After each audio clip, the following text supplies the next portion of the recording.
welcome back to my channel. I'm at Learning, Living Happy, and I feel like I need to change up my scenery, you know. It's getting quite boring.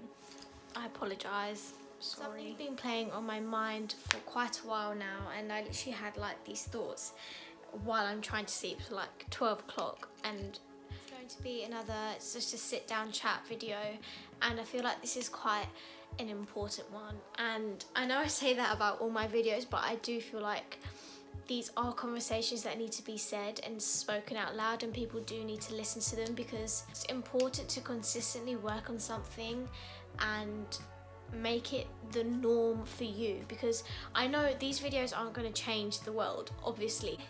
In my journey, or whatever, journey's a weird word, and trying to change and improve my mental health and well-being, if I don't work on it all the time, then it just goes down. It fails and it crumbles, because you're kind of, as an individual and as your thoughts, you're kind of against the society right now and the norms of society. And even though that the body acceptance movement and body positivity has grown so much, you're still against industry norm, the social media norm, the society norm. The message we get is eat less, move more, smaller is better.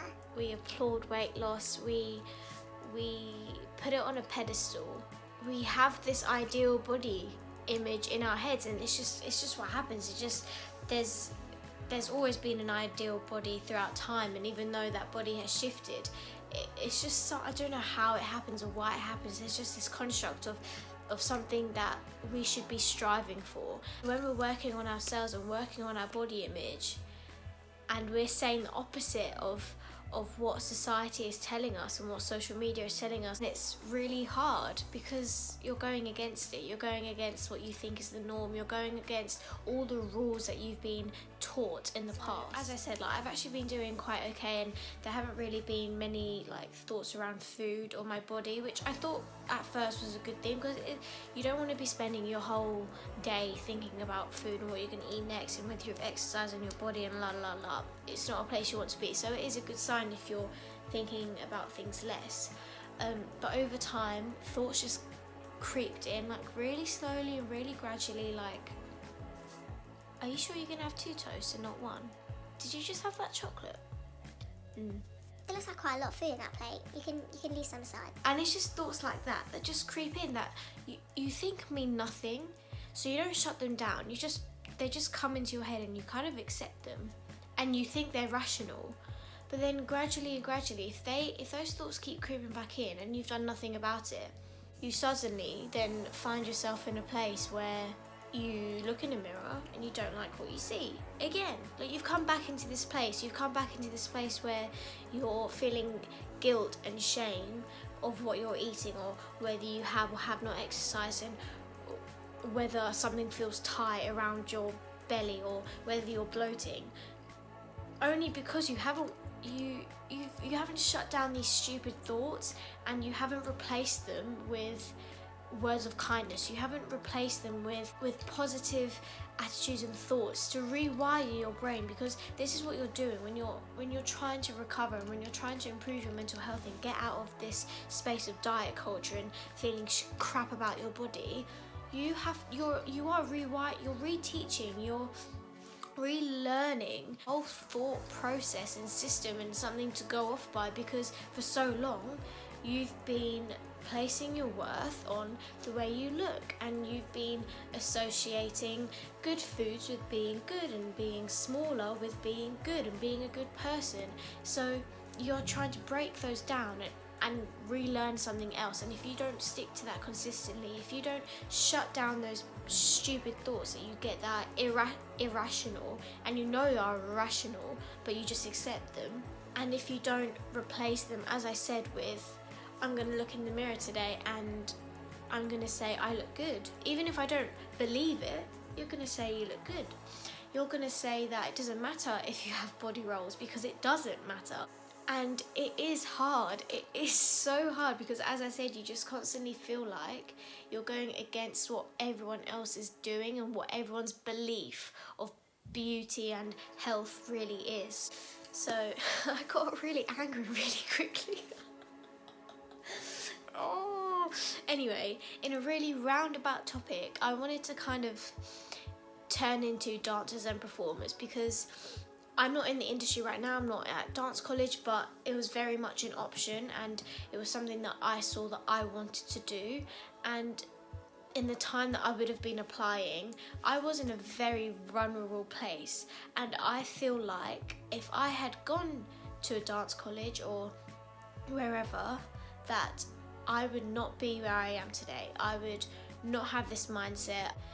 Considering how far I've come, I just have this firm belief that dance college wasn't for me, especially at that time. And not in a sinister way, like I don't wanna criticize like colleges and the industry, because they're obviously, I'm not there, I can't say one thing about one school, I don't know that, but I know from my experience, even without having reached it properly, that my behaviours that I was engaging in probably would have been encouraged. It probably would have been the norm. It probably would have been what everyone was doing and how everyone was feeling, but because everyone's feeling that way and everyone's working towards the same goal, it wouldn't really matter, and it wouldn't be that much of an actual problem. Things like dieting or having a salad for lunch or getting smaller, losing that weight, being really petite, I feel like that would just be encouraged in a bad way, not because they want you to get ill, and especially if they knew I had an eating disorder, they wouldn't be encouraging it in that way. The whole idea of being smaller and getting smaller is just glorified, especially in the performing industry. It's just set in stone, and it's not that like everyone, or maybe everyone does speak about it, I don't think they do, but it's this underlying and internal belief and image that everyone has in their heads, and everyone knows it. Everyone knows what the ideal is. Everyone knows how they should be looking. It makes it harder. So if you're trying to improve your mental health and get out and change your relationship with food and your body, I feel like it would just be near impossible in a context of a dance school or a dance college, or if you're training and performing. You guys are probably standing in front of mirrors all day long, and I didn't even realise that was I wasn't in a mirror like all day long, but a few hours most days of the week. And at first, of course not, it wasn't detrimental to begin with, but once I did start falling into these habits and developing my eating disorder, the mirror became just a comparison tool the whole time, comparing with the people around me, and it became like a confirmation tool to say, yes, you are fat, yes, you need to lose weight, yes, you are ugly. It was just just me looking at myself in the mirror all day long was just confirming to me all these negative thoughts that were already going on in my mind. So it was just like constant negativity, like throughout the whole time. And it's a shame that happened, because then the thing that you love doing becomes, I don't know, you still love doing it, but you become a different person in the process, because you're just so hyper focused on the way you look. I lost my thought, but where I was going with this is like, I really didn't, because I had dancing like in the evening times, I would eat before I went sometimes, and I just, when it was like that, I just didn't want to go, because I was like, I'm going to have a bloat, I'm going to be bloating, I don't want to go. People, like, we were wearing leotards, you were wearing tight fitting clothing, your body's basically on show. These people know your body's like the back of their hand, because you just see each other all the time, all day, every day. So one change in your body, you get so scared, because you know everyone's gonna know, even though no one cares, and everyone goes through the same thing. It's such a natural, like bloating is just, it just happens, it's normal. And I know for a fact there'll be people that don't eat certain foods when they're at college that, I don't know, trigger bloating, or don't eat too much because they just can't see they just can't see that. They don't want to see it, and they don't want other people to see it, and it's they have so much guilt and shame that they just wouldn't eat it altogether, even if they like it. And that's just bloating, let alone if you were to gain weight. And I know that many people would just stay away from that altogether, because changing your body and letting everyone see it is practically what you're doing, and no one feel comfortable in that situation, especially when it's weight gain. Because again, if our body does change, we want it to go smaller because we know that's going to be applauded. But weight gain, there's this like shame and guilt around it, and you think that everyone's going to have this negative response to you, even though they don't care. Like, no one cares as much as you think they do. And even if they do make a comment, it's just because in society it's just the norm to make a comment, but not because not because they actually have an opinion on your weight. And if they do, then you want that person out of your life altogether. I absolutely love dancing, and before it was an idea of a path I could go down, but I did have the misconception that I could never like really be a dancer because of the way I looked.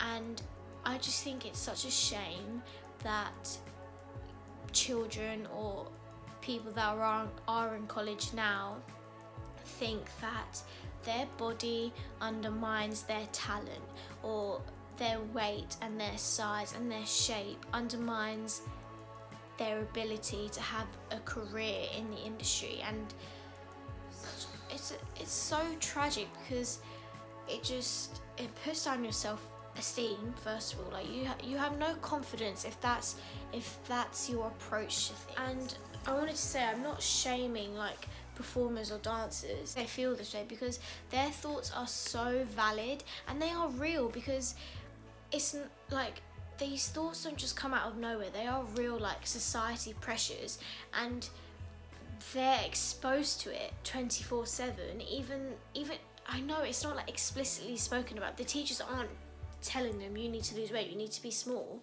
but as I said, it's like this, everyone knows about it and it's underlying, and even if it's not spoken about, it's still there, it's still very much there. Those pressures are still there, and for some people literally fear that their body and their appearance will dictate their career, and in some instances that is the case. But as I've said in previous videos as well, you cannot tie your self-worth to your appearance. You can't be so afraid of a change in your appearance or a change in your weight or a bloat. And it's not like the industry pressures alone. We ourselves, internally in our own heads, we build that pressure up and we exaggerate it, and we get so embedded in it, and we make it, as I said, we make a rule to live by, and the thoughts that come into our head agree with them and we accept them and we think they're normal, which just makes it so much harder to get out of the mindset, because the more we just accept it, the deeper we go down into this diet culture mentality and this belief system that smaller is better, and it just makes it so much harder to come out of that. And you feel for dancers and performers, if you are trying to get out of that toxic relationship with food and your body, it is so much harder for you, because you do have these internal and external pressures most of the time that are being reinforced and encouraged, but not just because that is the norm. It's not explicit, like, or maybe it is explicit, I don't know. I don't no one's explicitly encouraging like sick behaviors. I feel like my mind's gone everywhere and I don't know if this makes sense. I wanted to say sorry to those who don't feel they're good enough, who don't feel they're pretty enough, for the boys who don't feel fit enough or strong enough or muscular enough or good looking, for everyone who just doesn't feel small enough and who thinks their talent is undermined by the way they look, or they can't reach a goal or the career they want because of the way they look. Then yeah, I'm sorry, because no one should be feeling that way, and it's it's so twisted and wrong that is normal to feel that way in society today. I know this is cringy, but you are enough. You always have been enough, and if people tell you otherwise, then it is something you need to work on to fight against. Back to the start of the video where I was saying how you really need to work on yourself. You really need to be putting into place things that you do every day that tears down and breaks down all those thoughts you originally have that have been ingrained on you since you were little, with something so much more positive and freeing. We need to start accepting ourselves more. You need to start exposing yourself more to what's actually normal and what's sustainable and what's actually achievable and attainable for you. Not in terms of the beauty ideal, but for you. What's good for you, what's healthy for you, and what's enough for you, because not everyone can look the same, and it's just stupid that we have that idea in our head in the first place. I don't know how long this is going to be. I really wanted this to be a short video, but I don't think it will be. I've been looking at myself. I don't look at the actual camera. I mean, it's my iPhone, but look, I hope you have a lovely day, and please like this video, please subscribe to my channel. Very sorry, I talked for a very long time, and I need to change up my setting. I don't know when to talk to you. Follow me on my Instagram at Learning Living Happy, where I post more things about body image. I do some food recipe photos, and yeah. thanks for watching. Bye.